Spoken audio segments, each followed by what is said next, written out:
શહેરા, મોરવા, હડફ સહિત ગ્રામ્ય વિસ્તારોમાં દશામાના વ્રતને લઈને માઈ ભક્તોમાં અદ્ભુત ઉત્સાહ અને શ્રદ્ધાનો માહોલ.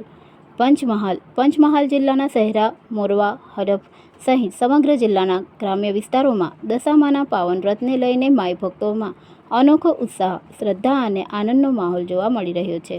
10 દિવસ સુધી ચાલનારા આ શ્રદ્ધા પર્વમાં ભક્તો માતાજીની આરાધના અને ભક્તિમાં લીન થઈ ગયા છે.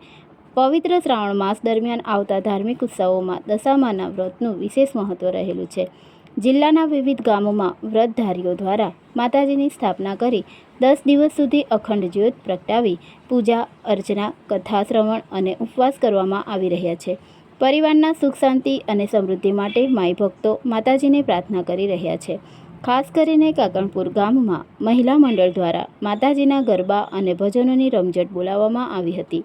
મહિલા મંડળના સૂર અને તાલ સાથે ભક્તિમય વાતાવરણ સર્જાયું હતું. ભજન કીર્તન સાથે માઈ ભક્તોએ ગરબે ઘૂમી માતાજીની ભક્તિમાં ભાવવિભોર બન્યા હતા. દશામાના 10 દિવસીય વ્રત દરમિયાન વ્રતધારીઓ દ્વારા દરરોજ સવાર સાંજ માતાજીની આરતી, થાળ તેમજ સત્યદેવની કથાનું પઠન કરવામાં આવે છે. માઈ ભક્તો પોતાની મનોકામનાઓ પૂર્ણ થાય અને પરિવાર પર માતાજીની કૃપા બની રહે તે માટે શ્રદ્ધાપૂર્વક આરાધના કરી રહ્યા છે. તાલુકાભરમાં આવેલા માતાજીના મંદિરો અને વિવિધ પૂજા સ્થળોએ દર્શનાર્થીઓની સતત અવરજવર જોવા મળી રહી છે.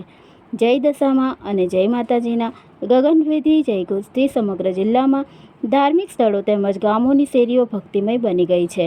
રિપોર્ટર પ્રિતેશ દરજી, પંચમહાલ.